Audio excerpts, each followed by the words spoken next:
ठीक है, ये वाला क्वेश्चन पढ़िए and try to solve it yourself.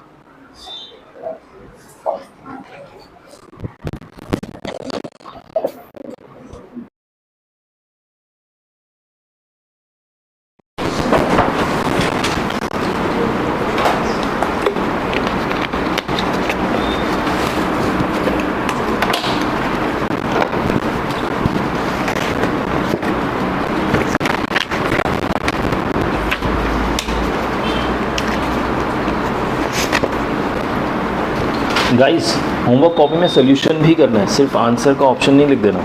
ठीक है, I have told you earlier also.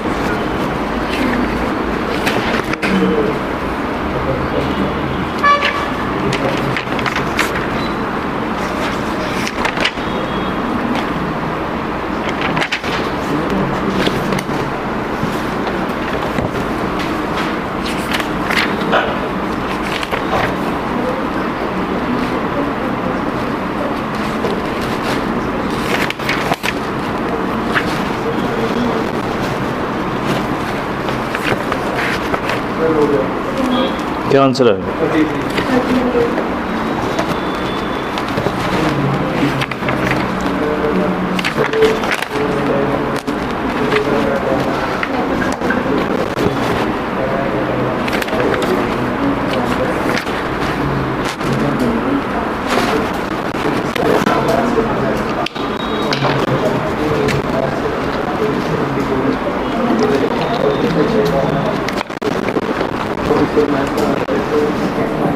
हो गया?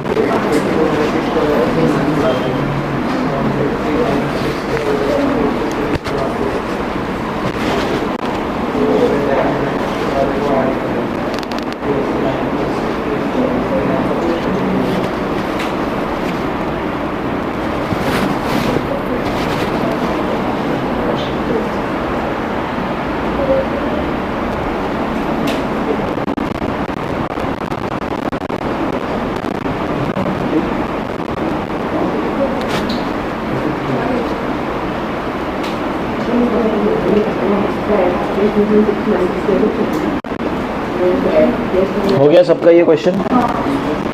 ठीक है, एक बार क्विकली फिर भी अंडरस्टैंड करते हैं. In a school every teacher teaches either maths or physics. If 15 teaches math, 24 teach physics, while 6 teach both. Find the number of teachers. ठीक है, मैथ्स के कितने टीचर्स हैं, या मैथ्स पढ़ाते हुए कितने, पढ़ाने वाले कितने टीचर्स हैं, 15.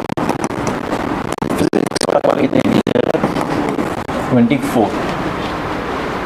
while 6 teaches both में क्या आएगा, मैथ्स यूनियन फिजिक्स. इंटरसेक्शन क्यों है, कॉमन मतलब तो दोनों पढ़ा. यूनियन नहीं होगा। हाँ तो वही तो करना नहीं, यहाँ पे इंटरसेक्शन, ठीक है, तो दोनों पढ़ा मैं निकालना क्या है, find the number of teachers यानी total teachers. It is given that सारे टीचर्स या तो मैथ्स पढ़ाते हैं या फिजिक्स पढ़ाते हैं। That is very important information because that information shows कि यूनिवर्सल सेट में कुछ एक्स्ट्रा नहीं है, जो भी टीचर्स है वो मैथ्स से फिजिक्स के ही है, ठीक है। दैट मीन्स मुझे क्या निकालना है, यूनियन फिजिक्स निकालना है, maths union physics. Total teachers के plus number of physics teacher 24 minus जो कॉमन पढ़ाते हैं 6, सो दैट इज 833। ठीक है, इसमें किसी को इशू हुआ है? ओके, आगे बढ़ते हैं।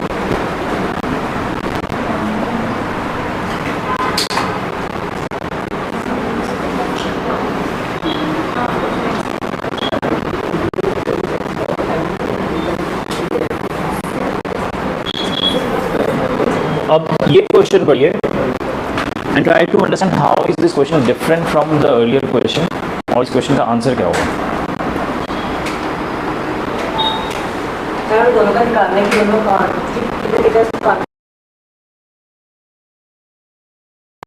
कम से कम कितने टीचर्स पढ़ाते हैं ये निकालना, एटलीस्ट कि कम से कम कितने टीचर्स होंगे जो इतने पढ़ाते ही होंगे।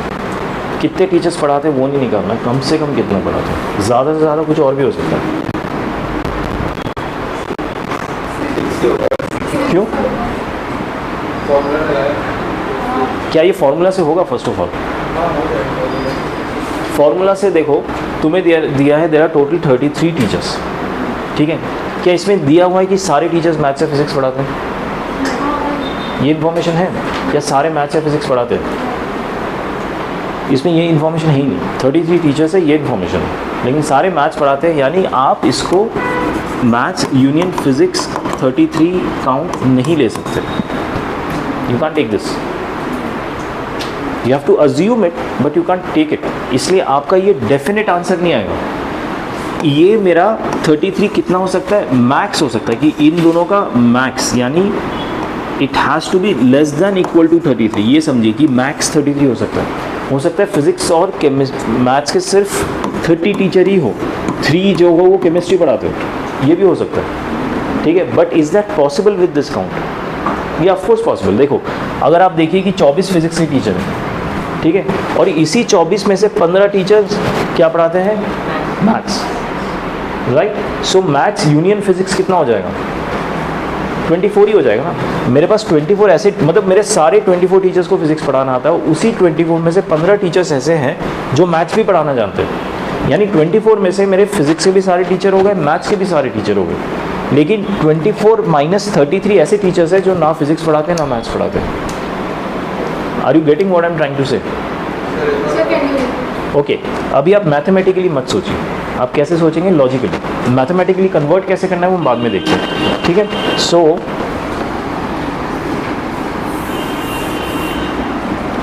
एक स्कूल में 33 टीचर्स हैं, ठीक है।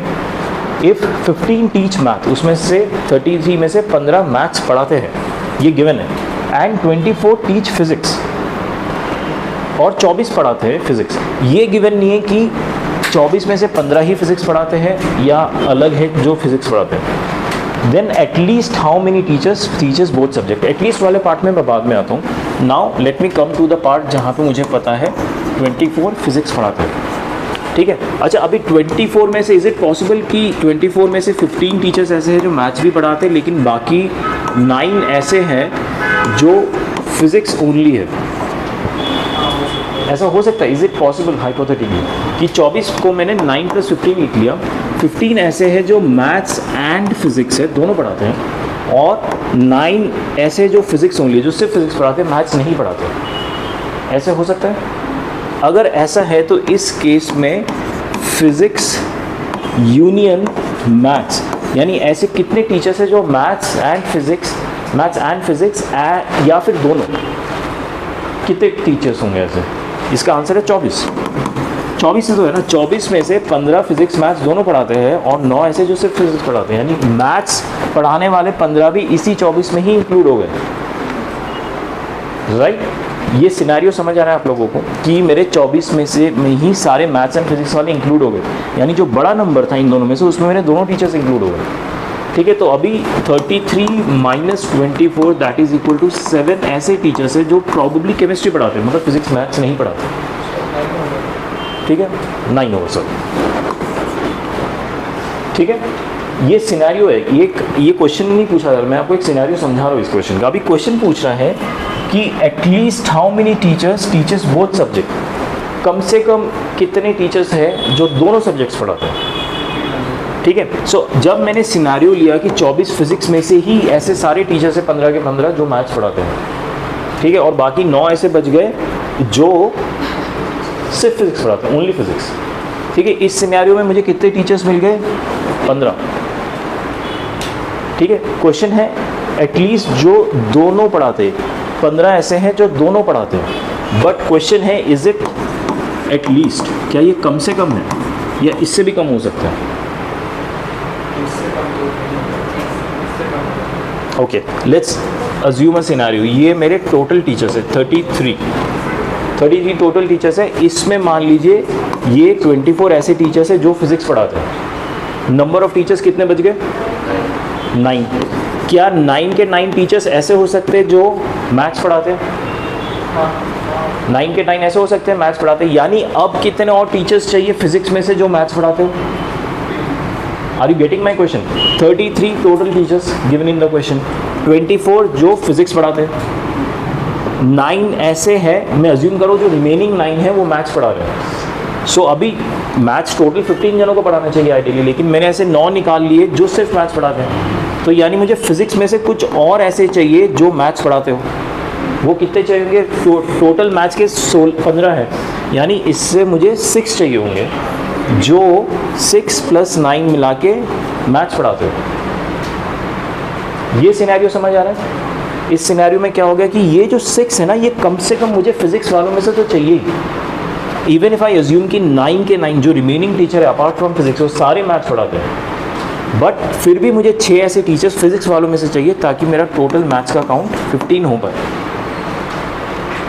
Logically sir, okay, total teachers मेरे पास है,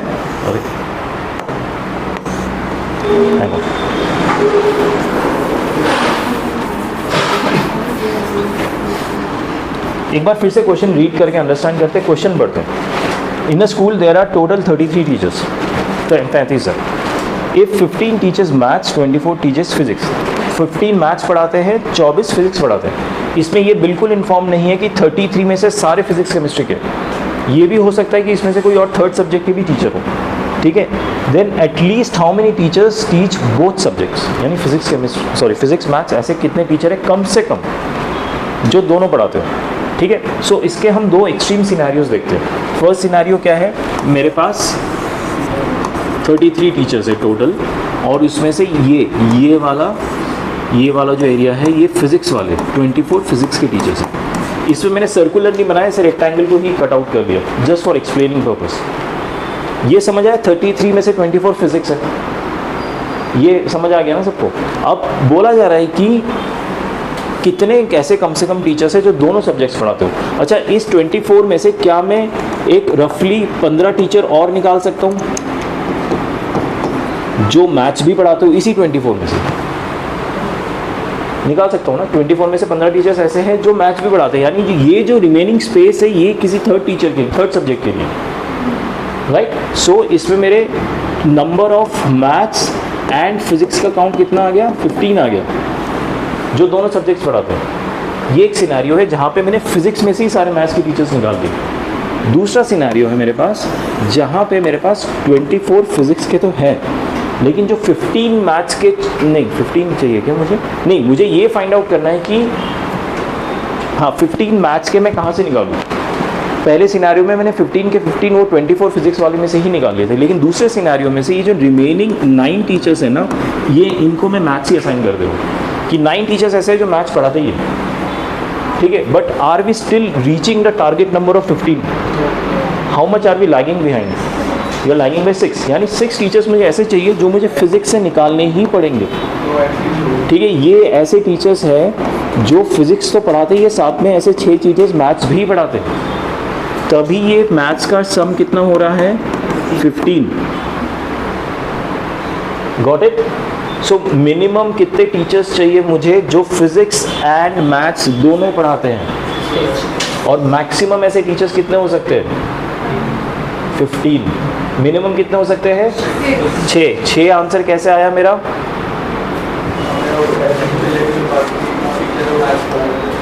छः आंसर आया मेरा maths.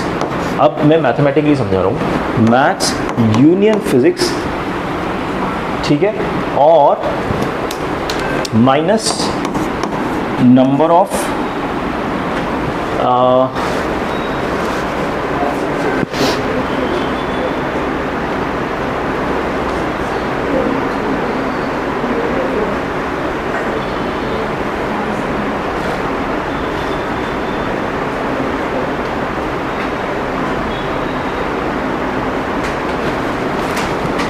Maths teacher plus number of physics teacher. This is 33 minus 24 plus 15। अच्छा मैंने उल्टा कर दिया। This is 39 minus 33 6। ठीक है, ये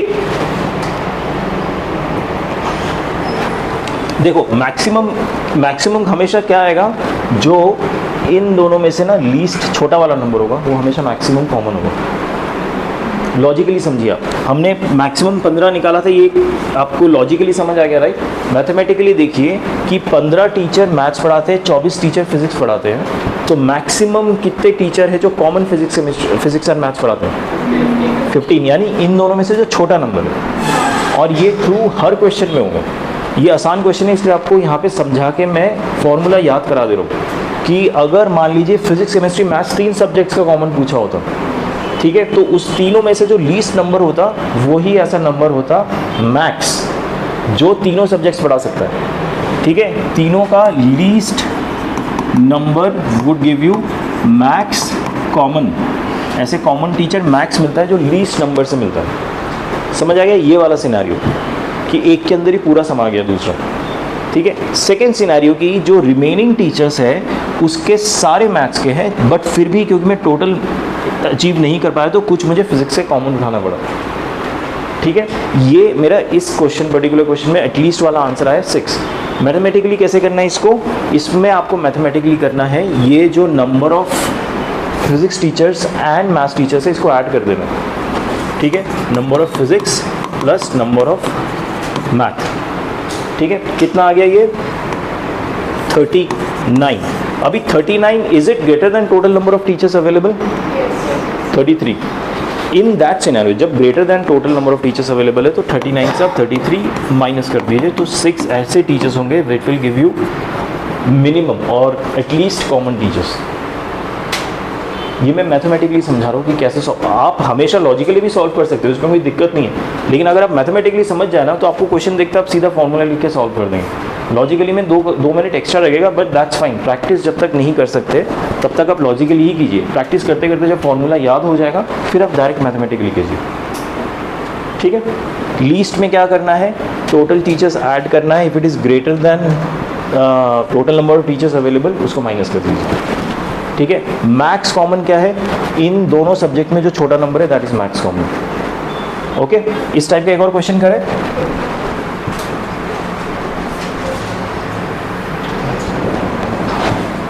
ओके, ये क्वेश्चन इस टाइप का नहीं है, बट ये क्वेश्चन एक बार करके देखिए आपको समझ आ रहा है कि नहीं।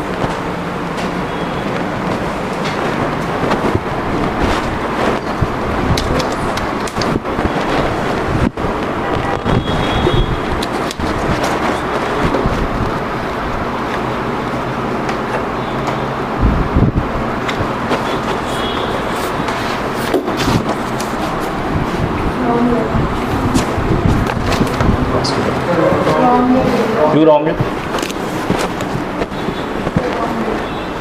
Why? ओके, हमारे पास टोटल मारुति कार ओनर्स है 400 और टोटल Hyundai ओनर्स है 200, यानी टोटल ओनर्स 600 हो गए। बट उसमें से कुछ कॉमन ओनर्स भी हो सकते हैं, वो कॉमन ओनर्स उन्होंने 50 दिया हुआ है, यानी 600 में से मैंने 50 माइनस कर दिया तो 550 आ गया, राइट। लेकिन इन्होंने कहा है कि इन्होंने सिर्फ 500 कार ओनर्स को इन्वेस्टिगेट किया, जो डेटा इनकरेक्ट है। एटलीस्ट 550 को इन्वेस्टिगेट करने पे ये डेटा करेक्ट होता था। एटलीस्ट हो सकता है कि 600 को भी इन्वेस्टिगेट कर होते हैं तो भी डेटा करेक्ट होता, लेकिन कम से कम 550 तो चाहिए ही था। 600 अगर किए होते तो इसमें से 550 क्या निकलते, ऐसे निकलते जो Hyundai एंड मारुति है। लेकिन अगर 600 होता तो 550 के अलावा जो भी ओनर्स होते हैं ना, इस केस में 50, वो Hyundai एंड मारुति के अलावा मान लीजिए टाटा होता वो, ठीक है, वो कोई थर्ड कार होता था। पॉइंट समझ लो, ओके।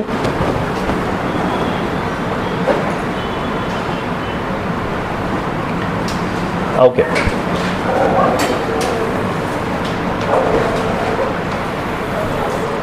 ये क्वेश्चन है, मैं चाहता हूँ आप ट्राई कीजिए, समझा देता हूँ मैं आपको। मुझे ये सब के क्वेश्चन थोड़ा अजीब लगते हैं बिकॉज ऑफ द, बट ये जेई का क्वेश्चन है, ठीक है, तो ऐसे मेडअप क्वेश्चन भी नहीं है। Out of all the patients in hospital 89% are found to be suffering from heart element, यानी कि हार्ट की बीमारी है 89% को। 98% are suffering from lung infection, ठीक है। If k% of them are suffering from both elements, यानी k% ऐसे लोग हैं जिनको दोनों हैं, ठीक है, then k cannot belong to the set. इसमें 4 सेट्स दिए हुए हैं, इसमें से k का जो नंबर है किसको बिलोंग नहीं कर सकता। डी आंसर आ गया। पहले क्वेश्चन समझो कि ये जो k, अच्छा you forget about the second part of the question, let's just focus on first part. Out of all the patients in a hospital 89 को क्या है, हार्ट एलिमेंट, ये तो समझ आ गया। 98% को क्या है, lung infection. If k% of them are suffering from both, ठीक है, k% ऐसे है जो दोनों से सफ़र करे। क्या आप निकाल सकते हो k%? निकाल सकते हो। वो जो भी आंसर निकलेगा आपको बस ये देखना है इनमें से ऑप्शंस में से कौन से सेट में वो आंसर प्रेजेंट है। जिस सेट में आंसर प्रेजेंट नहीं होगा दैट्स योर करेक्ट आंसर। जिसमें प्रेजेंट नहीं होगा क्यों, बिकॉज के कैनॉट पूछा उन्होंने कि इसमें बिलोंग नहीं करता है। समझ आया? तो बेसिकली आपको के ही निकालना है, that is the first part. के निकालने के बाद आप देखिए इसमें से किस में आंसर बिलोंग नहीं करता है, करता है। ठीक है, try this question, it's a very interesting question, not that difficult, बस थोड़ा दिमाग ठंडा रख के करना होगा।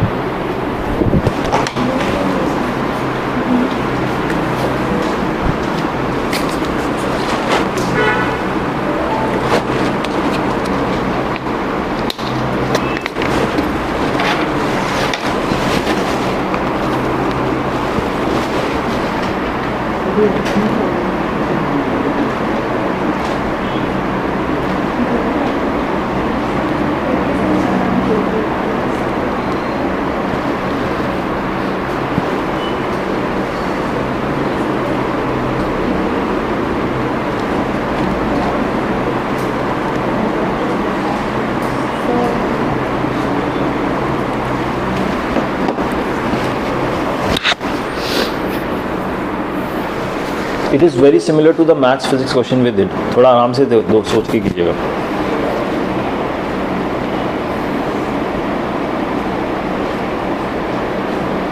अच्छा, इसमें टोटल पेशेंट्स कितने हैं? 100। क्यों? क्योंकि परसेंटेज गिवन है। क्या 100 में से 100 को लंग्स की बीमारी या दूसरा क्या है, हार्ट एलिमेंट, सबको ये है? इज इट गिवन कि सबको हार्ट की डिजीज़ है और लंग्स की डिजीज़ है? It's not given. So you can't assume कि 100 में से 100 को सबको हार्ट भी है एंड लंग्स भी। हो सकता है कोई तीसरी बीमारी हो। So keep that in mind.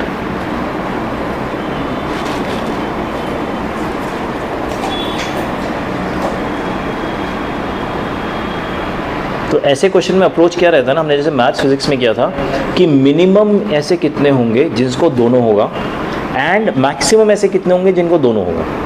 Minimum and maximum दोनों निकालिए, और वो जो नंबर्स निकलेंगे वो number minimum and maximum and उसके बीच वाले नंबर्स क्या यहाँ पे कहीं पे प्रेजेंट है कि नहीं।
बोलिए।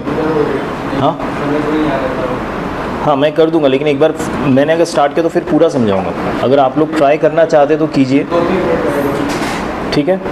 कुछ हो रहा है किसी का, कुछ भी आगे बढ़ रहा है, किसी का हुआ है एक्चुअली, किसी का हुआ है solve. See this is, I can tell you, it is exactly like physics and maths question जो हमने किया, उससे और इसमें कोई डिफरेंस नहीं है, बट ये थोड़ा गोरी है और कुछ नहीं, ठीक है। Otherwise there is no other difference. हमें के की वैल्यू निकालनी है और देखना वो के की वैल्यू कहाँ पे बिलोंग करता है। If you guys have given up then I can try solving it. It's not be, I think, no it's not.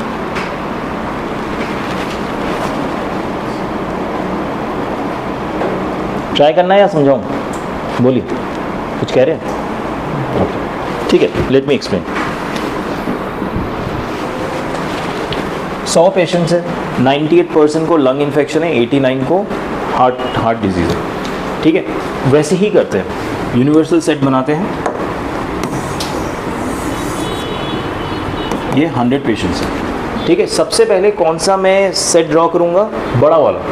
98 वालों को लंग्स है, यानी 98 मतलब मेरा ऑलमोस्ट इधर ही आ गया, ठीक है। इन लोगों को 98 लोगों को लंग इन्फेक्शन है। ये वेन डायग्राम नहीं है, जस्ट मैंने सर्किल की जगह एक ये स्क्वायर बना दिया, ठीक है, क्योंकि इतने बड़े बड़े नंबर्स के साथ डील करो ना। अभी मैं ऐसे करूँगा। वेन डायग्राम में इशू क्या होता है ना कि जो रिमेनिंग वाला है वो मेक अंडरस्टैंड वो डिफिकल्ट होता है। मैक्स एंड मिन के लिए मैं ये वाला ही वेन डायग्राम यूज़ करता हूँ। इंस्टेड ऑफ सर्कल मैं एक बार स्क्वायर ड्रॉ करो और कुछ नहीं, ठीक है। सो 100 में से 98 को लंग्स इन्फेक्शन है और 89 लोगों को हार्ट डिजीज़ है, ठीक है। अब क्या ये लंग इन्फेक्शन वाले में से सब के सब 89 इसमें आ सकते हैं? 89 के 89 हो सकते हैं जिनको हार्ट डिजीज़ भी हो। चलो मान लिया मैंने ये 89 है मेरा, ये ठीक है, ये 89 का मेरा बार है और ये 89 इसमें हार्ट डिजीज़ वाले भी हैं। So as per this scenario मेरे पास हार्ट एंड लंग के कितने पेशेंट्स हैं? एज़ पर जो सिनेरियो हमने अभी समझा, दोनों हैं जिनको, बोथ ऑफ देम 89 नहीं, माइनस नहीं, 89 तो लंग्स वालों में से ही हमने निकाला है। सो इसका आंसर 89% ही है। समझ आ रहा है ये पॉइंट? 98 मेरे पास लंग्स वाले लोग हैं, उसी में से मैंने हार्ट वाले 89 निकाल दिया, यानी 89 ऐसे लोग हैं लंग्स में से ही जिनको हार्ट डिजीज़ भी है, यानी 89% लोग हार्ट एंड लंग दोनों से सफ़र कर रहे हैं। This is the worst case scenario, और इट इज़ अ सिनेरियो जहाँ पे मैक्सिमम लोगों को कॉमन है, यानी दोनों है। जो फिजिक्स मैथ्स में था ना जिनको दोनों आता है, इसमें दोनों डिजीज़ है, ठीक है। This is the maximum number I am getting. Minimum क्या होगा कि ये मैं अब हटा देता हूँ, let's not consider this. Minimum देखते हैं कि 98% को लंग्स है और ये जो रिमेनिंग 2% है ना, इनको हार्ट डिजीज़ है। ये हटा दे रहा हूँ मैं, इस 2% को हार्ट डिजीज़ है। But is it sufficing the number I want? अभी भी और कितना नंबर चाहिए मुझे? 89 टोटल होना चाहिए, 2% मैंने रिमेनिंग से निकाल लिया और 87 चाहिए, यानी ये 2% प्लस यहाँ तक, यहाँ से लेके यहाँ तक ये 87, ये भी चाहिए होंगे मुझे। यानी सेकेंड सिनेरियो में यहाँ से लेके यहाँ तक 87 प्लस 2, 89% को क्या है? Heart disease. ये सेकेंड सिनेरियो समझ आया? फर्स्ट सिनेरियो में क्या था? लंग्स में से मैंने सारे 89 निकाल लिए थे। सेकेंड सिनेरियो मैंने क्या किया? लंग्स वाले को मैंने अलग छोड़ दिया, जो रिमेनिंग पेशेंट थे यानी 2% उनको मैंने हार्ट डिजीज़ दे दिया, ठीक है। चलो 2% को हार्ट डिजीज़ है, there is nothing common with lungs till now. 2% को मैंने हार्ट डिजीज़ दिया, लेकिन क्या ये 2% are sufficing the number which I have to achieve? No, I have to achieve 89%। मैंने उससे सिर्फ 2 अचीव किया है, यानी बाकी 87% मुझे ऐसे पेशेंट से अचीव करना पड़ेगा जिनको ऑलरेडी लंग्स डिजीज़ है, राइट? तब जाके मेरा टोटल 89 का टारगेट अचीव हो रहा है। सो ये 89% में से 2% ऐसे हैं जिनको H ओनली है या H ओनली, और 87 ऐसे हैं जिसमें बोथ है, हार्ट भी है एंड लंग्स भी है, ठीक है। सो मिनिमम परसेंट कितना आ गया जिसमें दोनों है लोगों को? 87। मैक्सिमम कितना हो सकता है? 89, यानी 88% भी हो सकता है क्या जिनको दोनों है? हो सकता है। मिनिमम तो 87 चाहिए, बट 88 भी हो सकता है। इनके बीच का कोई भी नंबर 88.5% नहीं, 88 आधे लोग तो नहीं होंगे, तो 87, 88 और 89%, ये 3 फिजिबल आंसर होंगे मेरे पास। ठीक है, ये फिजिबल आंसर हो गए। अभी देखिए ऑप्शन ए में क्या 80, 83, इसमें से कोई भी नंबर है। 87, 88 कौन सा है? 89 है। सेकंड ऑप्शन में क्या है? 88 है। सी में कुछ नहीं है। Is that the answer? Is that what they are looking for? K can not belong to C set. D में कुछ है? 87, तो डी भी हमारा ठीक है। सिर्फ सी ऐसा है जिसमें ना तो 87 है, 88 है, ना 89, इसलिए हमारा सी आंसर है। Was it different from the physics and maths question we did? It was not. क्या बताओ क्या? K निकालना था उसमें भी, इसमें भी K निकालना था। The only difference which comes is answer को कैसे रिप्रेजेंट करना। हाँ, अदरवाइज क्या डिफरेंस है बताओ बताओ। I would like to know, बताइए। Because of percentage थोड़ा वो 89 कुछ नहीं हुआ, उसमें मुझे 33 दिया हुआ था, इसमें मुझे 100 दिया हुआ है। That's only difference. परसेंटेज मतलब मेरे पास टोटल पेशेंट्स 100 हो गए, टोटल पेशेंट्स 100 हो गए ना मेरे पास, बिकॉज ऑफ द परसेंटेज। उस क्वेश्चन में स्पेसिफिकली उन्होंने 33 किया था, instead of giving percent they have given 33, right. Otherwise there is no difference except for the numbers. समझ आया आप लोगों को? कॉन्सेप्ट डिफिकल्ट था नहीं। एक तो वो हमेशा जी क्वेश्चन में ना आपको कभी भी स्ट्रेट आंसर्स नहीं पूछा जाएगा, आपको के की वैल्यू निकालनी पड़ेगी, उसके बाद ये नौटंकी रहेगा ही हर जेई क्वेश्चन में, इसका आप ध्यान रखिएगा। सो इस चीज़ से कंफ्यूज नहीं होना, इस चीज़ को छोड़ देना, इसको बाद में देखा जाएगा। पहले आप सिर्फ क्वेश्चन में फोकस कीजिए कि के ही निकालना था बेसिकली। के का मैंने मिनिमम 87 निकाल लिया, मैक्सिमम 89 निकाल लिया, बस ये मेरा क्वेश्चन हो गया किसका? सेट्स के चैप्टर का। उसके बाद जो क्वेश्चन है वो सेट्स के चैप्टर का ही है, उसके बाद मुझे ये देखना है कि कौन से इनमें प्रेजेंट है ऑप्शंस में। ठीक है, गॉट इट? आगे बढ़े।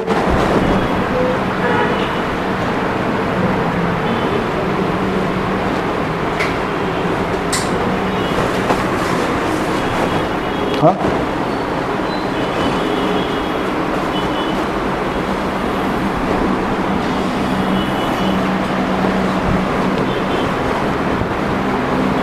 ट्राई कीजिए।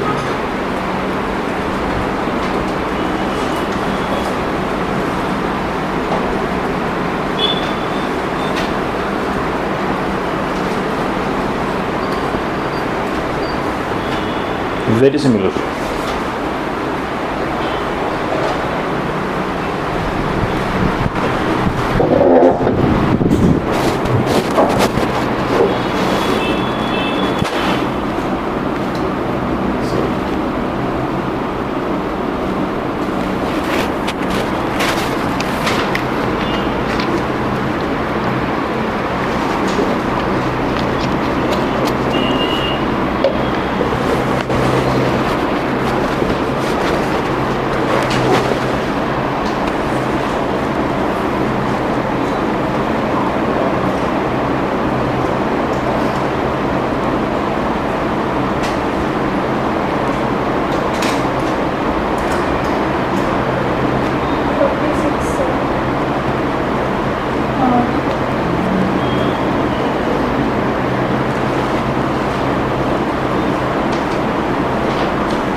क्विकली देख लेते हैं.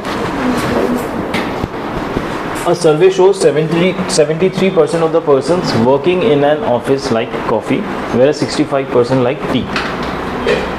अच्छा, इसका मतलब ये है क्या, जितने 100 लोग मान के चलते हैं बिकॉज परसेंटेज में सबके सब टी या कॉफ़ी पीते हैं? Is it necessary? It's not necessary. कुछ ऐसे लोग होंगे जो दोनों नहीं पीते. ठीक है. So these are 100 people. Some of them drinks tea, some of them drinks coffee. बड़ा नंबर क्या है कॉफ़ी का? 73%. तो मैं पहले कॉफ़ी का ड्रॉ कर लेता हूँ अपना Venn diagram, but in a square form. ठीक है. ये 73 ऐसे लोग हैं जो कॉफ़ी पीते हैं. ठीक है. एंड 65% ऐसे लोग हैं जो टी भी पीते हैं. ठीक है. तो मैक्सिमम कॉमन कितने हो सकते हैं जो दोनों पीते हैं? 65. मतलब मान लीजिए यहाँ पे मैंने कहीं पे ये 65 का लाइन ड्रॉ किया जो चाय भी पीते हैं. ठीक है. सो टी एंड कॉफ़ी कितने हो गए इस सिनेरियो से? 65% जो दोनों लेते हैं. ठीक है. सेकेंड सिनेरियो क्या हो गया कि चलिए हमें हटा देते हैं, ये नॉट इन कोर्स. 73% ऐसे हैं जो कॉफ़ी पीते हैं. This is still true. ठीक है. तो बचे कितने? 27. Let's assume the extreme end कि 27 के 27 टी पीते हैं. What is our target for tea? 65. So अभी 27 ही आए टी के लिए, 65 नहीं है. और कितना चाहिए होगा मुझे टी के लिए? 65 माइनस 27 कितना होता है? ये 2 होता है ना? नहीं, 8 होता है. 8 होता है 5, 38. यानी मुझे 38% लोग अभी भी चाहिए जो चाय पीते हैं. तो ये 38 मैं कहाँ से पिक करूँगा? यहाँ से यहाँ का 38 मैं कॉफ़ी वालों से ही पिक करूँगा. राइट. अगर 38 कॉफ़ी वालों से पिक किया तो मेरा आंसर आया 65%. राइट. सो इस सेकेंड सिनेरियो के हिसाब से 38% ऐसे लोग हो गए जो टी एंड कॉफ़ी दोनों पीते हैं. This is the minimum percentage we need from coffee people to meet the target of 65% tea. ठीक है. सो मिनिमम परसेंट 38 लोग हो गए. मैक्सिमम परसेंट कितना हो सकता है जो दोनों पीते हैं? 65. यानी हमारा आंसर 38 और 65 के बीच में ही होना चाहिए. But the question is asking x cannot be. Negative पूछ रहे हैं. यानी 38 और 65 के बीच में कौन सा नहीं है? 38 है, 54 है, 36 नहीं है, 63. यानी बी हमारा आंसर हो गया.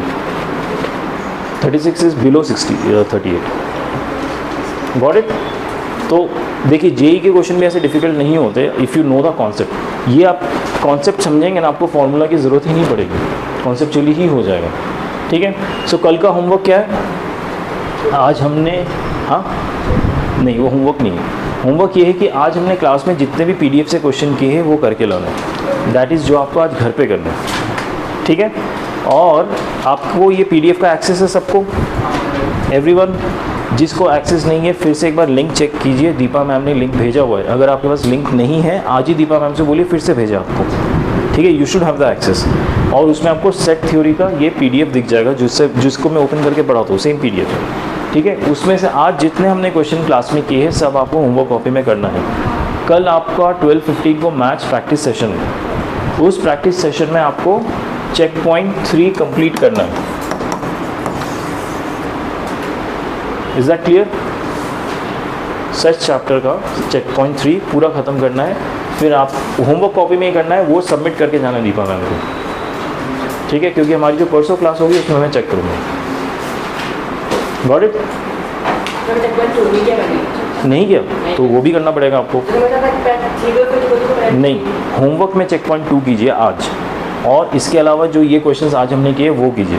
सो आज का आपका होमवर्क होगा चेक पॉइंट 2 एंड पीडीएफ के क्वेश्चंस जो आज किए हमने क्लास में.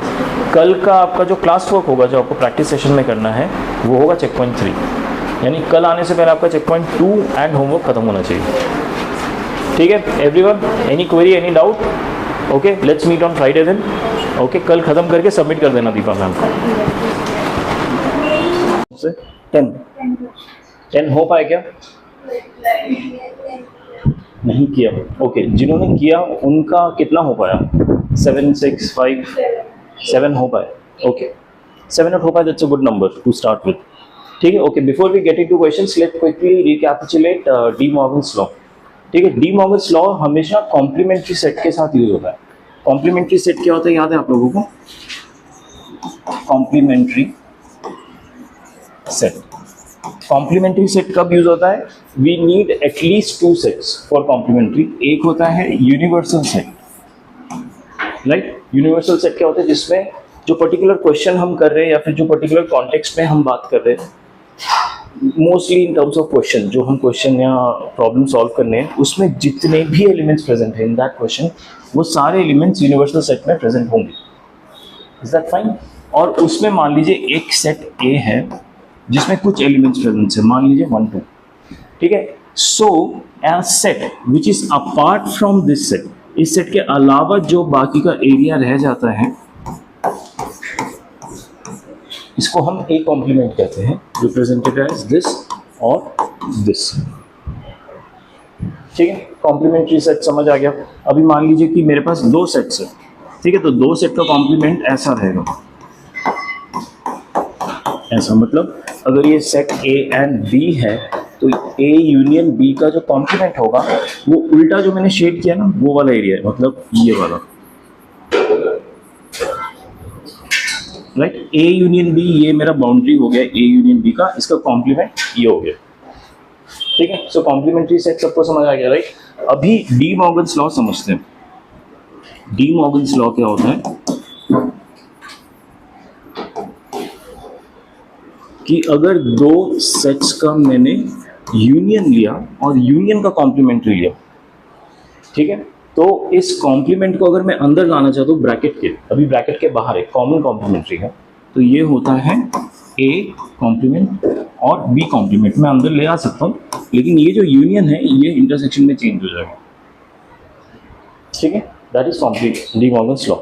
इसका जो सेकेंड पार्ट है वो एग्जैक्टली इसका उल्टा होता है कि ए और बी का इंटरसेक्शन का कॉम्प्लीमेंट है, तो अगर मैं कॉम्प्लीमेंट को ब्रैकेट के अंदर लाता हूँ तो ये यूनियन हो जाएगा इंस्टेड ऑफ इंटरसेक्शन, ये जस्ट रिवर्स हो जाता है एज पर De Morgan's law. Got it? समझ आया सबको ये चीज? Okay, can we go into check point questions? Okay, check point के क्वेश्चंस देखते हैं। Page number 8, question number 1, if A and B are 2 sets then A union B is equal to A intersection B. A union B है, it has to be equal to A intersection B. उसके बाद ऐसे कुछ लिखा है if with double F, ऐसा लिखा है। इसका मतलब होता है if and only if and only if। ठीक है, इंग्लिश टर्म में इसका कुछ खास सिग्निफिकेंस है नहीं, मोर एंड लेस इफ, लेकिन मैथमेटिकल टर्म में इसका सिग्निफिकेंस होता है। मैथमेटिकल टर्म में जो इसका सिग्निफिकेंस होता है ना, मैं आपको एक एग्जांपल देके समझाता हूँ इफ एंड ओनली का सिग्निफिकेंस। और मैं क्यों समझा रहा हूँ, क्योंकि बहुत सारे मैथ्स के क्वेश्चन में टर्म यूज होता है, and if you are unable to understand what exactly this term mean, आप प्रॉब्ली वो क्वेश्चन आधा ही ठीक करेंगे, पूरा ठीक नहीं करेंगे। ठीक है, so x square equal to 9 if and only if x is equal to plus minus 3, ये लिखा हुआ है। ठीक है, अगर मान लीजिए यहाँ पे if and only if की जगह सिर्फ if होता, सिर्फ नॉर्मल if, इंग्लिश का word, IFF is not an English word, right? It's a mathematical term. If is an English word. X square equal to 9 if x equal to plus minus 3, is it a correct statement? If I'm just using if, अगर x plus minus 3 है तो x square 9 होगा, हाँ ना? So that is understandable, right? X square equal to 9 if x equal to plus minus 3. तो if and only if का मतलब क्या होता है? देखिए x square is equal to 9 if x equal to plus minus 3. if को मैंने ये arrow से represent किया, ठीक है? if and only if का मतलब होता है कि other way round भी true होगा. This is how it is represented, कि अगर x equal to plus minus 3 है तो x square 9 होगा, एंड अगर x square 9 है तो x plus minus 3 होगा. Both ways it has to be correct. It can't be just one way correct. If it is a one way correct statement, then सिर्फ if use होगा. If it is both way correct statement, then if and only if use होगा, which is represented by this sign. तो किसी भी question में, specially proof के question में, आपके स्कूल में आता है if and only if, तो आप सिर्फ वन साइड प्रूफ करके मत छोड़ दीजिए, आपको दूसरा साइड भी प्रूव करना पड़ेगा, ठीक है, keep that in mind. So coming back to question 1, if A and B are two sets, then A union B is equal to A intersection B if and only if, मतलब कि इन चारों में से जो कंडीशन मैं choose करूंगा वो तो होना ही चाहिए, इन दोनों के ट्रू होने के बाद वो कंडीशन तो ट्रू होना चाहिए, लेकिन अगर वो कंडीशन ट्रू है तो अदर वे राउंड भी ट्रू होना चाहिए। समझ आया? सो ये जस्ट आपको थियोरेटिकली अपने माइंड में रखना है, प्रैक्टिकली कैसे करना है ये देखते हैं। तो A union B is equal to A intersection B, ये गिवन है मुझे, राइट। अब इसको थोड़ा हम वेन डायग्राम के थ्रू देखने की कोशिश करते हैं। A यूनियन B मतलब ये वाला एरिया, ठीक है, और A इंटरसेक्शन B मतलब ये वाला area, right. A intersection B ये ग्रीन वाला एरिया है और A यूनियन B ये वाला जो स्ट्राइप्ड एरिया है। अब दोनों को बराबर होने के लिए you have to imagine that ये वाला जो एरिया ये पूरा बड़ा बड़ा होते होते एकदम, मतलब बेसिकली B वाला जो सेट है वो A के अंदर मर्ज होने लगेगा, तब ये ग्रीन वाला एरिया बड़ा हो जाएगा, जो पूरा मर्ज हो जाएगा तब वो जो ग्रीन वाला एरिया है वो स्ट्राइप वाले एरिया के बराबर हो जाएगा। मतलब इसका जो नेक्स्ट स्टेप होगा वो कैसा दिखेगा, ऐसा दिखेगा। अभी बहुत ज्यादा मर्ज हो गया है, ये A है ये B है, तो मेरा A यूनियन B तो अभी भी ऐसा दिख रहा है, लेकिन मेरा A इंटरसेक्शन B अब ऐसा दिख रहा है, काफी बड़ा हो गया। लेकिन सिर्फ काफी बड़ा होने से नहीं चलेगा, हमें इन दोनों को इक्वल करना पड़ेगा as per the question. So equal करने के लिए अब मैं क्या करूंगा, एकदम A इधर आ जाएगा और B एकदम A के ऊपर आ जाएगा, कोइंसाइड करेगा पूरा, तब मेरा A यूनियन B क्या होगा, ये होगा, और A इंटरसेक्शन B भी यही होगा। समझ रहे? Only when both are exactly overlapping each other. So इसमें से कौन सा ऑप्शन होगा, option C, that means A is equal to B, ठीक है, तभी ये सिचुएशन पॉसिबल है। आपको इसी क्वेश्चन में लगते एक और थ्योरी बता देता हूं, अगर A equal to B prove करना है किसी भी क्वेश्चन में, ठीक है, तो आप कैसे प्रूव करेंगे, सबसे पहले आप प्रूव करेंगे that A is a subset of B। A जो है B का सबसेट है, दैट मीन्स अगर ये B है तो ये A है अंदर, क्योंकि वो सबसेट है। And you will also prove that B is a subset of A। उल्टा भी ट्रू है, अगर A B का सबसेट है और B भी A का सबसेट है, दोनों एक दूसरे के सबसेट से, वो एक ही सिचुएशन में पॉसिबल है जब दोनों एक दूसरे पर कोइंसाइड करेंगे, ठीक है। सो थ्योरेटिकल क्वेश्चन अगर ये आता है A equal to B proof करो, तो आप ये दोनों स्टेप्स प्रूव कर दीजिए that A is a subset of B and B is a subset of A, तो आपका A equal to B prove हो जाएगा, ठीक है। बोर्ड के क्वेश्चन में ये कॉन्सेप्ट बहुत यूज होता है, ध्यान रखिए इस चीज को। क्वेश्चन नंबर 1 हो गया। Question number 2, the shaded region in the figure represents. If you guys remember, ये हमने कल क्वेश्चन किया था, और रादर ये वाला क्वेश्चन नहीं किया था, ये वाली थ्योरी हमने की थी।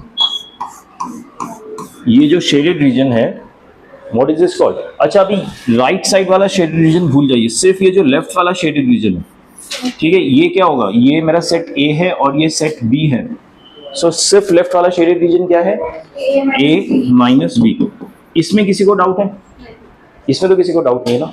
वैसे ही राइट साइड वाला शेडेड रीजन क्या है, B माइनस A, ठीक है। अब A माइनस B और B माइनस A को हमें एक साथ लिखना है। एक साथ लिखने का क्या तरीका होता है, यूनियन, राइट। इसका दूसरा टर्म क्या होता है, formal mathematical term, symmetric differences. यानी हमने दो डिफरेंसेस का जब यूनियन ले लिया तो उसको हम सिमेट्रिक डिफरेंसेस बोलते हैं। Got it? समझ आ गया सबको? Okay. Question number 3, the shaded region in the given figure. देखिए, जब भी आपके पास ऐसे क्वेश्चंस आते हैं ना, जहाँ पे एक शेडेड रीजन दिया होता है और एक फिगर दिया होता है, before even looking into the option, आप शेडेड रीजन देख के खुद से जज कीजिए कि आप खुद का आंसर निकाल सकते हैं कि नहीं। जैसे कि मुझे, या मेरा फिगर ही अलग हो गया, चलो मैं इसको कर लेता हूँ। इसका एरिया, ये इसका, हाँ, इसी का एरिया निकालना है। ये जो रीजन है इसको मैं कैसे डिफाइन करूँ, if this is B and this is A, this is C, ठीक है। अब मुझे इतना दिख रहा है कि जो B वाला मेरा सर्किल है, इसमें से ये वाला एरिया भी हट गया A का, और ये वाला C का भी हट गया, राइट। और इसमें जो कॉमन एरिया A और C के बीच में वो भी हटा हुआ। तो एसेंशियली ये वाला जो डंबल शेप है ये हटा दिया हमने। ये वाला शेप कैसे आएगा, A यूनियन C से आएगा, दैट इज करेक्ट। ये वाला एरिया ये A यूनियन C है, और इस ए यूनियन सी को मैं कहां से, कौन से सर्कल से हटा रहा हूँ, बी से, और पूरा हटा दे रहा हूँ। इट्स नॉट कि कुछ इंटरसेक्शन हटा रहा हूँ या फिर यूनियन हटा रहा हूँ, पूरा का पूरा हटा दे रहा हूँ। तो इसका सिंपल लॉजिक है कि बी से मैं इस ए यूनियन सी को माइनस कर दूं। ठीक है, इस तरीके से मेरा ऑप्शन डी आंसर हो जाएगा। ठीक है, everyone got it. Question number 4, let A B C are subsets of a universal set U. एक यूनिवर्सल सेट यू है ऑलरेडी डिफाइंड, उसमें 3 सबसेट्स है A B and C, and U is the set of all whole numbers, then the correct Venn diagram is. वहां पे 3 Venn diagram दिए हुए हैं। मैं क्या करूंगा ना, मैं instead of drawing all the 3 Venn diagram, मैं पहले एम्प्टी सेट्स ड्रॉ कर लेता हूँ और उसमें खुद ही अपनी तरफ से फिगर वो डाल दूंगा, नंबर्स डाल दूंगा, A B C. Universal set में ड्रॉ नहीं कर रहा हूँ, वो बाहर की तरफ होगा। अब देखिए ए और बी 2 सेट से, इसमें क्या क्या कॉमन है ए और बी में, 2 4 6 8 12, 3 6 9 12 15। तो एक 6 कॉमन है और एक 12 कॉमन है ए और बी में, यानी ए और बी में 6 और 12 आएगा, राइट। अब क्या ये 6 और 12 सी में प्रेजेंट है? सी में प्रेजेंट नहीं है, मतलब ये जो ए बी सी का ये वाला जो कॉमन एरिया है ना तीनों का, यहां पे नहीं आएगा, सिर्फ ए और बी के कॉमन एरिया में आएगा 6 एंड 12, राइट। सो ये हो जाएगा 6 और ये हो जाएगा 12। Is that okay with everyone? ठीक है, अभी ना एक बार मैंने ए और बी का तो कर लिया, ए और सी भी करते हैं। ए में क्या है 2 4 6 8 12 20 और सी में है 5 10 15 20। ठीक है, सो इसमें 20 कॉमन है, कुछ और कॉमन है क्या? ठीक है, अच्छा 20 बी में भी प्रेजेंट है कि नहीं, एक बार चेक कर लो। बी में प्रेजेंट नहीं है, दैट मींस ए और सी में 20 तो कॉमन आ जाएगा, लेकिन ये यहाँ पे नहीं आएगा क्योंकि बी का भी एरिया है, ये सिर्फ यहाँ पे आएगा। ठीक है, अभी तक मैं सिर्फ कॉमन निकाल रहा हूँ। अभी मैं तीसरा क्या चेक करूंगा, सी और बी का भी चेक कर लेता हूँ। सी और बी में क्या कॉमन है, बी 3 6 9 12 5 10 15 20, तो 15 कॉमन है। क्या 15 ए में प्रेजेंट है? ए में प्रेजेंट नहीं है, सो दैट मींस बी और सी में 15 यहाँ आएगा, लेकिन यहाँ पे नहीं आएगा because it is not present in A. ठीक है, कोई ऐसा एलिमेंट है जो तीनों में प्रेजेंट है? कोई भी नहीं है, राइट। सो अब क्या करते हैं, वापस सेट ए में चलते हैं। 2 4 6 8 12 20, उसमें से 6 एंड 12 आ गया, तो बचा क्या, 2 4 6 8 12 20, ये 4 एलिमेंट्स बच गए। देन वापस बी में चलते हैं, 3 6 9 12, ओ सॉरी 20 ऑलरेडी इधर कवर हो गया। ठीक है, B is 3 6 9 12 15, 3 6 9 12 15 covered, and C is 5 10 15 20, 5 10 15 20। ठीक है, कौन सा ऑप्शन मैच कर रहे हैं? बी। Got it. ये क्वेश्चंस कैसे करना है, एकदम ठंडे दिमाग से अंदर से स्टार्ट कीजिए, धीरे धीरे बाहर की तरफ आइए। ठीक है, there should be no confusion in these questions. Question 5, if A and B are 2 sets, then A union B complement का complement intersection B, A complement union B। हाँ, इसको थोड़ा ना अगेन आराम से करना है, दैट इज द की। ज्यादा जल्दबाजी में कंफ्यूजन नहीं होना चाहिए। A यूनियन B कॉम्प्लीमेंट का कॉम्प्लीमेंट, राइट। इसका यूनियन, इसका इंटरसेक्शन किसके साथ है? A कॉम्प्लीमेंट यूनियन B, इसका होल कॉम्प्लीमेंट। ठीक है, there are 2 ways of doing it, या तो आप वेन डायग्राम के थ्रू कीजिए या फिर इसको थोड़ा सा सिंपलीफाई करते हैं, then we can come to Venn diagram. ठीक है, तो थोड़ा सिंपलीफाई करने के लिए क्या इस कॉम्प्लीमेंट को मैं अंदर ले आऊं यूजिंग डी मॉर्गन्स लॉ, तो क्या हो जाएगा, ये A complement intersection B complement का कॉम्प्लीमेंट, राइट। ये मैं कॉम्प्लीमेंट को अंदर ले आया, ये इंटरसेक्शन ऐसे ही रहेगा, ये वाला इसमें कुछ चेंज नहीं हुआ है, ये आ जाएगा ए कॉम्प्लीमेंट का कॉम्प्लीमेंट, ये यूनियन क्या हो जाएगा, इंटरसेक्शन और बी कॉम्प्लीमेंट। ठीक है, इसको थोड़ा सा और सिंपलीफाई करते हैं, A complement intersection B intersection A intersection B complement. ठीक है, अब एक चीज देखिए, आप लोगों को पता है ए इंटरसेक्शन बी कॉम्प्लीमेंट क्या होता है? ए माइनस बी। ये देखिए, ये ए है, ये बी है। ठीक है, सो ए यानी ए और बी कॉम्प्लीमेंट मतलब ये बाकी का एरिया, ये वाला एरिया होता है बी कॉम्प्लीमेंट, राइट। सो ये वाले एरिया में और इसमें ये common, so this is A minus B. ये क्या है, a minus B, minus sorry minus C, intersection a complement b क्या होगा, b माइनस बी। ठीक है, बाय द वे आप इसको ना उल्टा भी लिख सकते हैं, ये चीजें एसोसिएटिव भी होता है, आप उल्टा भी लिख सकते हैं। ठीक है, तो a कॉम्प्लीमेंट b को मैंने a कॉम्प्लीमेंट इंटरसेक्शन b को मैंने b इंटरसेक्शन a कॉम्प्लीमेंट लिख दिया, यानी b माइनस a, b में से मैंने a को माइनस कर दिया, यानी अब मेरा ये वाला एरिया रहेगा।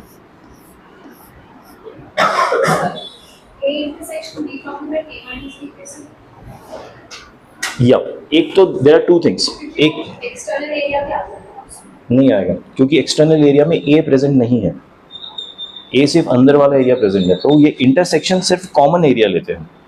There are two ways of learning it, एक तो a minus B is equal to a intersection b complement, ये फॉर्मूला हमने पढ़ा था, this is a formula you have to mug. अगर आप लॉजिकली अंडरस्टैंड करना चाहें तो ये मेरा अगर यूनिवर्सल सेट है और ये a और b दो सेट्स है, a से b माइनस कर देना मतलब टेक्निकली ये जो सेट a है इससे b के एलिमेंट्स हटा देना, तो ये क्रेसेंट बचता है बस। अब इसको समझते, a इंटरसेक्शन b कॉम्प्लीमेंट मतलब a का किसके साथ कॉमन लिखना है, b कॉम्प्लीमेंट b। अच्छा ये मेरा a है, ये वाला पूरा मेरा a है, b कॉम्प्लीमेंट क्या है, ये जो ग्रीन में है, राइट। सो कॉमन एरिया क्या हुआ, जहां पे ये दोनों स्ट्राइप्स क्रिस क्रॉस कर रहे हैं। सो जो अंदर वाला एरिया है यहाँ पे क्रिस क्रॉस नहीं कर रहा, सिर्फ इतना जो एरिया है यहीं पे क्रिस क्रॉस हो रहा है, right. That's why a minus B is equal to a intersection b complement. Got it. So इसको मैंने b माइनस a लिख दिया, b माइनस a मेरा ये वाला एरिया हो गया, a माइनस b मेरा ये वाला एरिया हो गया, दोनों में इंटरसेक्शन यानी कॉमन क्या है, कुछ भी नहीं, null set. Okay, hence the option is A. किसी को डाउट है अभी तक हमने जितने भी क्वेश्चंस किए? Okay, question 6, if a is equal to 1 2 3 4, b is equal to 2 4 6, then the number of sets c such that a intersection b is a subset of c is a subset of a union b। ठीक है, सबसे पहले मेरा set a क्या given है, 1 2 3 4 and b is 2 4 6। Then number of set C, अब मुझे number of set ऐसे कितने सेट्स पॉसिबल है ये निकालना है। ठीक है, और कंडीशन क्या दिया है, that A intersection B it should be a subset of C, ये फर्स्ट कंडीशन है। सेकंड कंडीशन क्या है, C should be a subset of A union B। ठीक है, अब ये जो इंटरसेक्शन और यूनियन गिवन है, क्या इसको मैं सेट फॉर्म में लिख सकता हूं, A इंटरसेक्शन C क्या सेट होगा, oh sorry A intersection B 2 and 4, नहीं intersection 2 and 4, 2 and 4 has to be subset of C, C का सबसेट होना ही चाहिए, यानी C में 2 and 4 तो प्रेजेंट होना ही चाहिए, तभी 2 and 4 हमेशा C का सबसेट होगा। वॉट एवर C सेट्स हम क्रिएट करें उसमें हमेशा 2 and 4 प्रेजेंट होना ही चाहिए। ये लॉजिक समझ आ रहा है आप लोगों को? ठीक है, और C किसका सबसेट होगा, A यूनियन B का। A यूनियन B क्या है, 1 2 3 4 6, 1 2 3 4 6, ये 5 एलिमेंट्स हैं। ठीक है, अच्छा अभी लॉजिकली सोचिए, C इन सारे एलिमेंट्स का कोई भी सबसेट बन सकता है, राइट। सो आइडियली अगर कोई कंडीशन प्री कंडीशंस नहीं होता तो मैं 2 to the power 5 subsets create कर सकता था as per hour subset formulas, right. लेकिन इसमें कंडीशन क्या है कि 2 4 तो प्रेजेंट होना ही है, यानी C के जितने भी सेट्स होंगे उसमें 2 4 और साथ में कुछ और एलिमेंट्स ऐसे ही होना चाहिए, 2 4 को हमेशा रहना ही चाहिए। तो बेसिकली क्या हो रहा है ना, ये जो 2 and 4 है ना, ये फिक्स्ड एलिमेंट्स हो गए C के, these has to be fixed elements of C, वो C में हर सेट में रहना चाहिए। आप मेरी बात समझ रहे हो? सो मेरे जितने भी C के सेट्स बनाऊंगा ना, तो एक तो मान लीजिए 2 4 ही हो गया, एक 2 4 के साथ 1 भी हो सकता है, एक 2 4 के साथ 3 भी हो सकता है, एक 2 4 के साथ 3 and 6 भी हो सकता है। तो ये 2 4 है, ये फिक्स्ड एलिमेंट्स रहेंगे, so that this condition is always satisfied. The only play we can do is are with rest of the elements, that is 1 3 and 6। इनके साथ ही हम खेल सकते हैं कि इनको कितनी बार लाना है, कितनी बार नहीं लाना है, सारे लाने हैं या सिर्फ 2 ही लाने हैं, 2 ही लाने हैं तो कौन से 2 लाने हैं, वो जो प्ले अराउंड है हम सिर्फ 3 एलिमेंट्स के साथ ही कर सकते हैं। 2 एंड 4 के साथ कर ही नहीं सकते, they have to be there, they are fixed, right. So ideally क्या हो जा रहा है ना कि ये 2 एंड 4 मेरे पिक के लिए अवेलेबल ही नहीं है, क्योंकि उनको मुझे फिक्स रखना ही पड़ेगा। The only combinations I can do is between 1, 3 and 6। तो क्योंकि मेरे पास 3 एलिमेंट्स है, 2 टू द पावर 3 ऑप्शंस होंगे मेरे पास ये कॉम्बिनेशंस करने के। समझ आ रही है बात? तो 2 टू द पावर 3 कितना होता है? 8। तो इसका आंसर होगा C, 8। But have you guys understood the logic of the question? ठीक है, इस टाइप के क्वेश्चंस आते हैं, इनका ध्यान रखिएगा। Okay everyone, okay let's move on. Question number 7, if the sets A and B are as follows, A एक सेट गिवन है 1 2 3 4, B is given as 3 4 5 6, then okay which of them is true? ये मुझे लिख के थोड़ा करना पड़ेगा। A is 1 2 3 4, B is 3 4 5 6, ये ठीक है। अब इसमें ऑप्शंस, पहला ऑप्शन क्या है? A minus B. A minus B क्या होगा? A से B के एलिमेंट्स यानी 3 4 हटा दूंगा, यानी 1 एंड 2 बचेगा, राइट। तो फर्स्ट ऑप्शन इज करेक्ट, पहला ऑप्शन करेक्ट है। Second option is B minus A। B से मैं A के ऑप्शंस हटा दूंगा, B में 3 4 5 6 है और इसमें 1 2 3 4 यानी 3 4 हटा दूंगा मैं, तो 5 एंड 6 बचेगा B माइनस A में, करेक्ट। तो सेकेंड ऑप्शन भी मेरा करेक्ट हो गया। थर्ड ऑप्शन है A minus B minus B minus है, मतलब A माइनस B से B माइनस A को मैं सब्ट्रैक्ट करूंगा, ठीक है। इससे इसको सब्ट्रैक्ट किया तो क्या बचेगा? इसमें से ये जो कॉमन एलिमेंट से ये हटा दूंगा। सो 1 2 और 5 6 में क्या कॉमन है? कुछ भी नहीं। तो आंसर क्या आ जाएगा? 1 2, क्योंकि 1 2 से हटाने के लिए कुछ है ही नहीं, 5 6 तो नॉट कॉमन है। तो आंसर वही आ जाएगा कि इसमें आंसर यही है 1 2, यानी सी ऑप्शन भी करेक्ट है। So option D, all of these should be selected. समझ आ गया क्वेश्चन सबको? Okay, question number 8, if A and B are two non-empty sets such that B is a subset of A। B जो है A का subset है, ये given है, and both are non empty sets, यानी कुछ ना कुछ एलिमेंट्स होगा उसमें, यानी 5 हो सकता है, but they are not null sets. If A and B are non-empty sets such that B is a subset of A, then B complement minus A complement is equal to A minus B। A minus B है क्या? B minus है? A minus B, ठीक है। अब इनको कैसे approach करना है? राइट, सिंप्लीफाई करेंगे। तो इसमें ना हमें एक एक ऑप्शन सिलेक्ट कर करके सिंप्लीफाई करना पड़ेगा, there is no other choice, ठीक है, क्योंकि क्वेश्चन में सिर्फ एक ही इन्फॉर्मेशन गिवन है कि B is a subset of A, that's the only information. अच्छा, इसको सिंप्लीफाई करने के लिए मैं क्या करूंगा? I will take the LHS first. पहले मैं LHS को ले लेता हूं, और क्या किया जाए? Both are non empty sets, that's fine. अच्छा, डी मॉर्गन्स लॉ क्या हम लगा सकते हैं यहाँ पे? माइनस को क्या मैं इंटरसेक्शन में चेंज कर सकता हूँ? हमने ये पढ़ा था ना कि A माइनस बी क्या होता है? A इंटरसेक्शन B कॉम्प्लीमेंट होता है। ये डी मॉर्गन्स लॉ नहीं है, पहले मैं माइनस को इंटरसेक्शन में चेंज कर रहा हूँ। सो ये A की जगह क्या है? B कॉम्प्लीमेंट, तो A तो A ही रह जाता है, यानी B कॉम्प्लीमेंट ही रह जाएगा, इसमें कोई चेंज नहीं आएगा। उसके बाद माइनस की जगह क्या हो जाता है?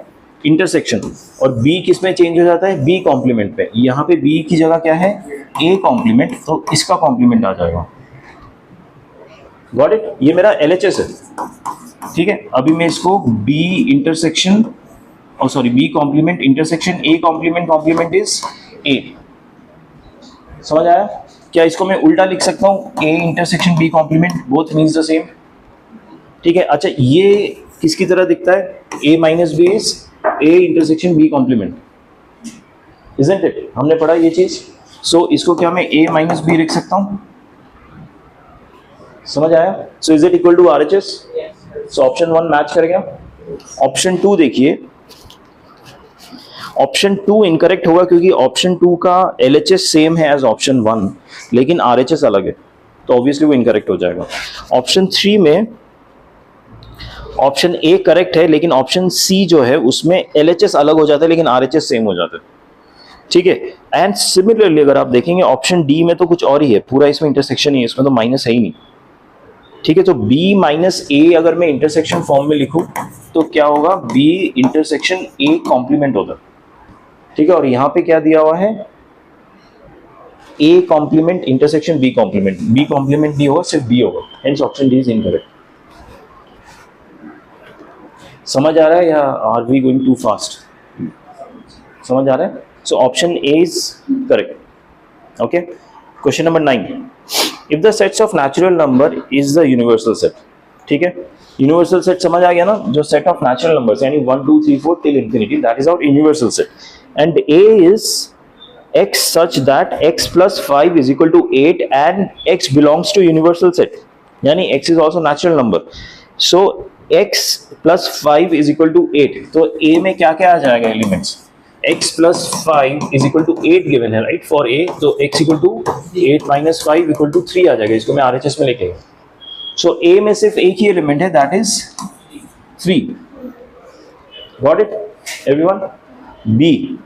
b is 2x plus 5 equal to 9 and x belongs to universal set, यानी 2x plus 5 equal to 9, इसको सॉल्व किया तो 2x is equal to 4, x equal to 2 आ गया, b में सिर्फ 2 है, ठीक है यहां तक। c is x is greater than equal to 7 and x belongs to universal set, तो c में क्या आ जाएगा, इसमें कोई कैलकुलेशन नहीं है, बस 7 8 9 करके इंफिनिटी, ठीक है। d is x such that x belongs to natural number, okay, and 2x plus 1 equal to 10,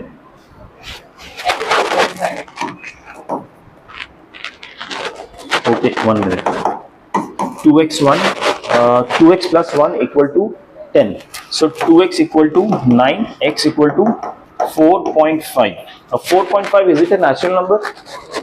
It is not a natural number, right? But condition of d is कि x has to be a natural number. हाँ, right. तो x में d में कोई भी element होगा क्या? d में कोई भी एलिमेंट नहीं होगा, तो d क्या हो जाएगा? नल से, empty. That's fine. ये चारों सेट्स बन गए. Now let's see what are the conditions. Condition 1 is a complement is 1 2 3 4. a is 3, तो complement क्या होगा?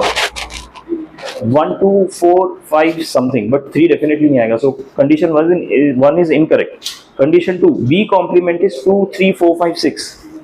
b complement में 2 नहीं आना चाहिए, लेकिन यहाँ पे b complement में 2 है, यानी second condition is also incorrect. Third condition is c complement is 7 8 9 10. Actually c is 7 8 9 10, so c complement is definitely not 7 8 9 10. And d complement is 5 6 7 8. d complement is what? हाँ, d complement क्या होगा? d complement d होगा. अगर d null set है तो d complement क्या होगा? Natural numbers होगा. Every number apart from null, null के अलावा बाकी क्या नंबर बचे? सारे numbers. So d complement is natural numbers. Got it? Okay, so इनमें से कौन से कंडीशंस करेक्ट है? कोई भी नहीं. सो d is none of these. That is the answer.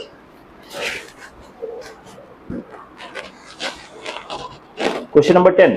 Consider a equal to 1 2, b equal to 2 3. Which of the following is correct option? Okay. a is 1 2, b is 2 3. ये given है. Okay. So which of the following are correct options? So हमें दिख रहा है यहाँ पे a union b का power set निकाला है, a का पावर सेट निकाला है और b का पावर सेट निकाला है, ठीक है. Even before finding the power set, अच्छा a यूनियन b क्या होगा? 1 2 3. पावर सेट्स क्या होते हैं? नंबर ऑफ सेट्स जिसमें सारे सबसेट्स प्रेजेंट हो, उसका हमें काउंट पता रहता है. एनीवेज, इसका जो पावर सेट होगा उसमें क्या क्या एलिमेंट्स होंगे? एक 1 का सेट होगा, एक 2 का सेट होगा, एक 1 2 का सेट होगा. इसमें भी एक 2 का सेट होगा, एक 3 का सेट होगा, एक 2 3 का सेट होगा. यूनियन बी में देखिए 1 2 3 का तो सेट होगा, 2 3 भी होगा, 1 2 भी होगा, लेकिन एक 1 3 का भी सेट होगा, राइट. लेकिन 1 3 का जो सेट एलिमेंट है वो बी में भी प्रेजेंट नहीं है, ए में भी प्रेजेंट नहीं है, ठीक है. So can power set of A union B equal to power set of A plus power set of B, ये बराबर हो सकते हैं? क्योंकि एक सेट है जो 1 3 का है जो इसमें प्रेजेंट होगा लेकिन इस साइड में प्रेजेंट नहीं होगा। Is that correct? ठीक है, सो इस वजह से can never be equal to this. So इसका जो ऑप्शन है that is option A, it would be correct. हाँ सॉरी, ये यूनियन ही होगा, नॉट प्लस। प्लस मेरा इनकरेक्ट लिखा है, क्योंकि देखिए power set is also a set. दो सेट के बीच में प्लस ऑपरेशन काम ही नहीं करता है, यूनियन ही काम करता है। Union, intersection, complementary and minus, चार ये ऑपरेशंस काम करते हैं। ठीक है, ऑप्शन ए करेक्ट क्यों हुआ, समझ आया सबको? ओके, किन किन लोगों ने होमवर्क किया था ये? Can you guys submit your copy, homework copy? अच्छा, उसमें ये कर दिया था आपने? Do you have it today? Okay fine, no problem, submit in your next class. Okay, आप होमवर्क कॉपी सबमिट कीजिए and in the mean time let's continue with next topics.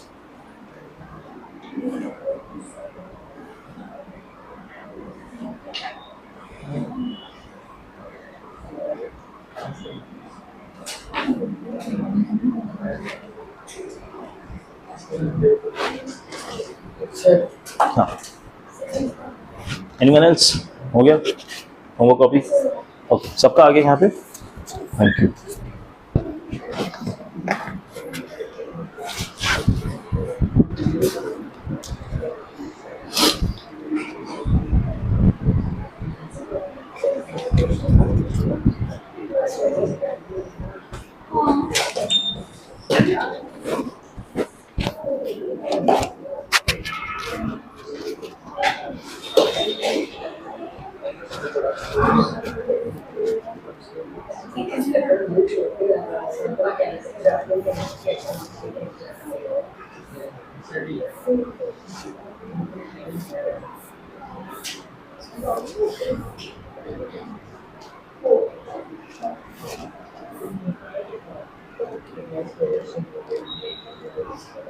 हमें कार्डिनलिटी वाले क्वेश्चंस करने ना आज, राइट?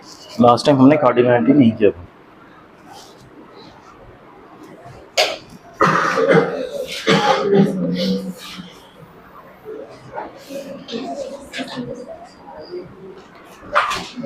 ओके, कार्डिनलिटी या order या number of elements, all means the same thing. So basically हमें एक सेट में कितने नंबर ऑफ एलिमेंट्स होते हैं उसके बेस्ड क्वेश्चन है। Two very important and basic formulas, एकदम फंडामेंटल फॉर्मूलाज है, आपको ये रटना ही होगा। ठीक है, अगर मेरे पास दो सेट्स है, उन दोनों सेट्स के साथ मैं डील कर रहा हूँ, number of elements of set ए भी पता है मुझे और बी भी पता है, तो number of set elements in A union B कितने होंगे? ये देखिए, इस चीज का ध्यान रखिए, ये एन बाहर रहना बहुत जरूरी है। ये नंबर ऑफ एलिमेंट्स के रिलेशंस है, ये सेट्स के रिलेशंस नहीं है, उसमें जो नंबर ऑफ एलिमेंट्स है उसके रिलेशंस है। ठीक है, कई बार ये कंफ्यूजन होता है, मैंने बच्चों को देखा है वो सीधा ये रिलेशन सेट्स के बीच में लिख देते हैं, A union B is equal to A plus B minus A intersection B. ये नहीं होता, नंबर ऑफ एलिमेंट्स में होता है। ठीक है, इस चीज का ध्यान रखिएगा। So number of elements in A union B, अगर मैं दो सेट्स के साथ डील कर रहा हूँ, उसमें number of elements is equal to number of elements in A plus number of elements in B minus number of elements in A intersection B. याद रहेगा फॉर्मूला? ठीक है, और अगर तीन सेट्स के साथ डील कर रहा हूं, then number of elements in A union B union C is A में number of elements plus B plus C, then minus number of elements in A intersection B minus number of elements in B A intersection B C B and C, but जो last term है that is plus number of elements in A intersection B intersection C. ठीक है, आपको याद है हमने ये figure जब ड्रॉ किया था, इसमें जो बीच का एरिया ना ये वाला, this is A intersection B intersection C, तीनों का कॉमन एरिया। ठीक है, उसको हम ऐड करेंगे, बट बाकी जो दो के कॉमन एरिया है उसको सबट्रैक्ट करेंगे। This has to be used when three sets are dealt with. चलेगा? बस इतना ही बेसिक, और कुछ नहीं। ठीक है, इसके बाद जो भी हम सीखेंगे वो थ्रू न्यूमेरिकल सीखेंगे। ओके ओके, ये वाला भी फिगर एक बार देख लेते हैं, बिकॉज ये इस टाइप का क्वेश्चन अभी हमने किया है। इसमें एक इंपॉर्टेंट टर्म होता है, वो मैं आपको दिखाता हूँ। देखिए, ये मेरा एक यूनिवर्सल सेट है, इसके अंदर सेट ए है और सेट बी है। ये जो x1 एलिमेंट है ना, ये सिर्फ इस क्रेसेंट में प्रेजेंट है, सिर्फ ए का एलिमेंट है, इसको हम ओनली ए एलिमेंट कहते हैं। ओनली ए मतलब वो ऐसा एलिमेंट है जो सिर्फ ए में ही प्रेजेंट है लेकिन बी में प्रेजेंट नहीं है। ठीक है, ये जो x2 एलिमेंट है वो ए और बी का कॉमन एरिया में प्रेजेंट है, और x3 actually x3 is not the element, x3 are the number of elements. ठीक है, number of elements x3 is present only in b, यानी ये सिर्फ क्रेसेंट एरिया में होगा। समझ आया? ये फिगर को मैंने एक्सप्लेन किया। अब ये पढ़ते हैं, number of elements in a कितना होगा? a में होगा x1 प्लस x2, दोनों एलिमेंट्स दोनों नंबर्स को मिलाने के बाद number of elements in only a would be just x1। ठीक है, everyone got it? Number of elements in b is x2 plus x3। ठीक है, number of elements in only b is just this x3 and none of a और b, मतलब ऐसे elements जो a में भी नहीं है और b में भी नहीं है। और मतलब क्या होता है? यूनियन। मतलब आप इसको अगर निकालना है ना नन ऑफ a और b, तो पहले आप a और b निकालिए, उसके बाद उसको नन कीजिए। नन मतलब कॉम्प्लीमेंट हो जाएगा। ठीक है, a और b के अलावा। सो a और b में क्या है? x1 x2 x3, और हमें निकालना है नन ऑफ a और b, यानी x1 x2 x3 के अलावा कौन से एलिमेंट्स बचे। तो आपको दिखेगा ये x4 जो कि यूनिवर्सल सेट में प्रेजेंट है लेकिन a और b में कहीं पे भी नहीं। सो इसका आंसर क्या हो गया? x4। कोई डाउट किसी को फिगर समझने में?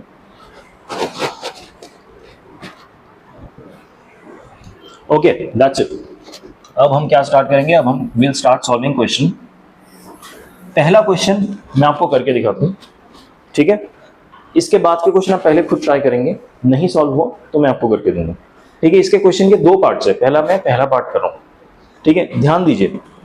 इन a survey of 700 students in college 180 were listed as drinking Limca. Limca तो आप लोगों ने सुना भी है नाम कभी? सुना है क्या? ओके, मुझे लगा मेरे जमाने का है। ओके, 700 स्टूडेंट्स है कॉलेज में, उसमें 180 लिम्का पीते हैं, 275 ड्रिंक्स मिरिंडा। ओके, मिरिंडा मिलता है अभी भी? ओके, 275 मिरिंडा पीते हैं, 95 are listed drinking both Limca as well as Mirinda.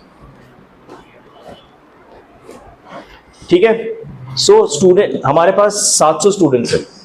ठीक है, 180 क्या पीते हैं? Limca. So number of students who drinks Limca is 180। Number of students who drinks 275 who drinks Mirinda is 275। ठीक है, ये m है। And number of students who drinks both Limca as well as Mirinda, यानी इंटरसेक्शन होगा या यूनियन होगा? जो Limca as well as Mirinda यानी एंड, यानी दोनों पीते हैं, कोई भी एक पीता है चलेगा नहीं, दोनों पीते हैं, इंटरसेक्शन। समझ आया? लिम्का एंड मिरिंडा, एंड हमेशा इंटरसेक्शन में चेंज होता है, ये आप रट लीजिए, और हमेशा यूनियन में चेंज होगा। ठीक है, नन किस में चेंज होगा? कॉम्प्लीमेंट। ठीक है, तो लिम्का एंड मिरिंडा कितना है? 95। अच्छा, एक बात बताइए, 700 क्या होगा फिर?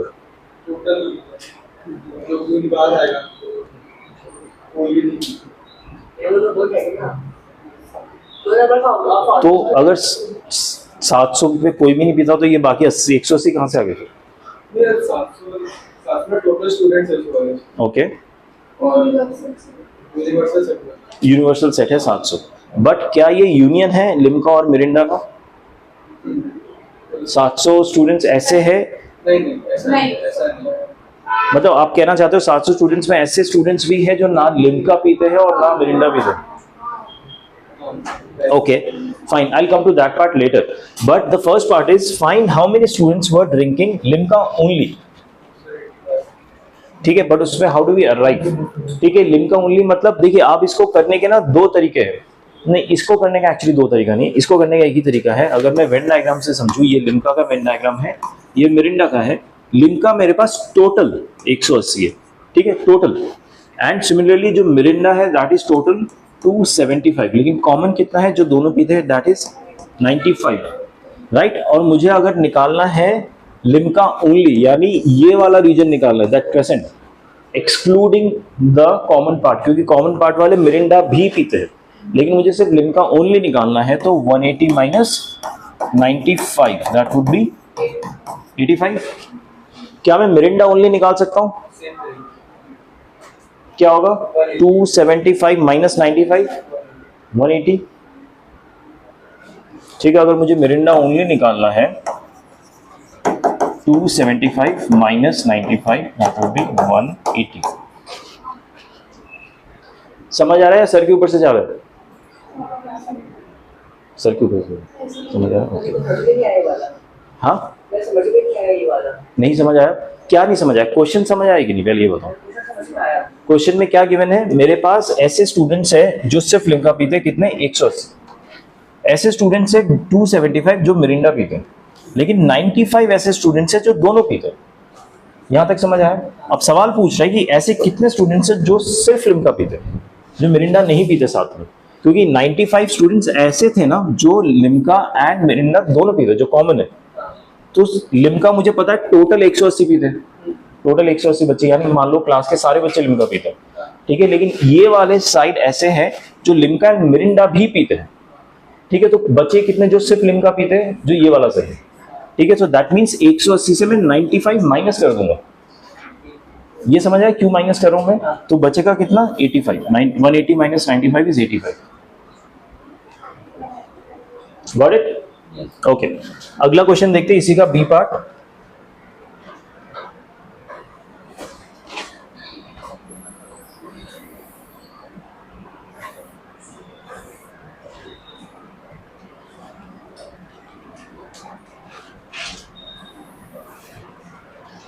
Find how many students were drinking neither Limca nor Mirinda।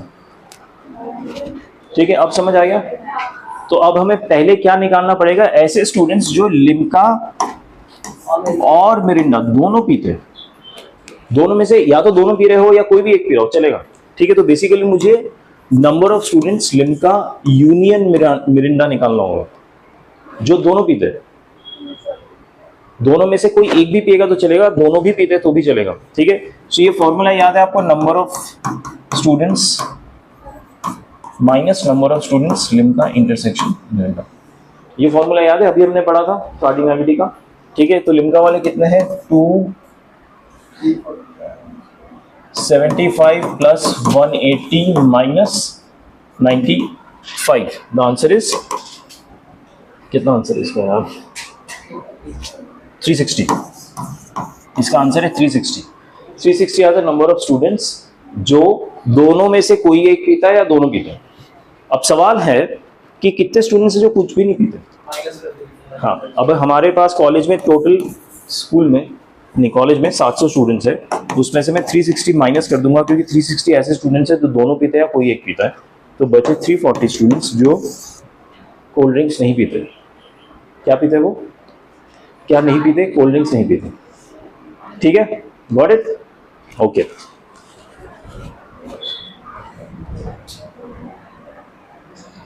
Okay